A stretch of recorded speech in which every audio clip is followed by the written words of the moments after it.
আমরা আসিয়ানের সদস্য হিসেবে যোগদান করার বিষয়ে আগ্রহের কথা জানিয়েছি। এই বছরের শুরু থেকেই মালয়েশিয়া আসিয়ানের চেয়ারম্যানের দায়িত্ব গ্রহণ করেছে। মালয়েশিয়ার মাননীয় প্রধানমন্ত্রী আনোয়ার ইব্রাহিমের সঙ্গে এই বিষয়ে কথা হয়েছে। তিনি আমাদের আবেদনের প্রতি সমর্থন জানিয়েছেন, আমাকে মালয়েশিয়া সফরের আমন্ত্রণ জানিয়েছেন। আমি এই আমন্ত্রণ গ্রহণ করেছি। মালয়েশিয়া রোহিঙ্গা সমস্যা সমাধানের জন্য জাতিসংঘের সম্মেলন আয়োজনের দায়িত্ব নিয়েছে। আমাদের দেশ থেকে শ্রমিক নিয়ে যাবার ব্যাপারে যে সমস্ত সমস্যার সৃষ্টি হয়েছিল সবগুলো সমাধানের জন্য আন্তরিকভাবে তারা কাজ করছে। আগামীকাল 4 দিনের সফরে আমি চীন যাচ্ছি।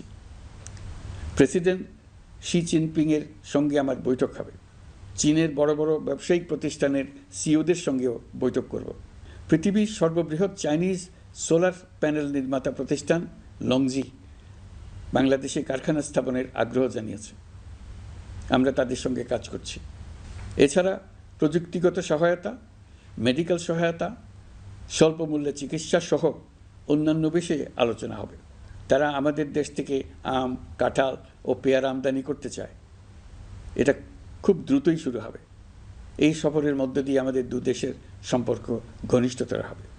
আমি বরাবরই বলে এসেছি, আমরা মহা সৌভাগ্যবান এক জাতি।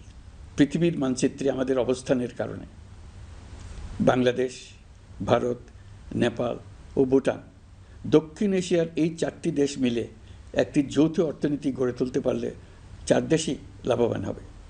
নেপাল ও ভুটান আমাদের জলবিদ্যুৎ দিতে অত্যন্ত আগ্রহী, আমরাও নিতে আগ্রহী। বাংলাদেশের শিল্পাঞ্চল গড়ে তুলতে এর কোনো বিকল্প নেই। আমাদের রয়েছে এক বিস্তীর্ণ মহাসাগর। ভৌগোলিক অবস্থানগত কারণে আমাদের সামনে বিরাট অর্থনৈতিক সুযোগ এনে দিয়েছে। কুমিরা থেকে টেকনাফ পর্যন্ত দীর্ঘ উপকূলভূমি।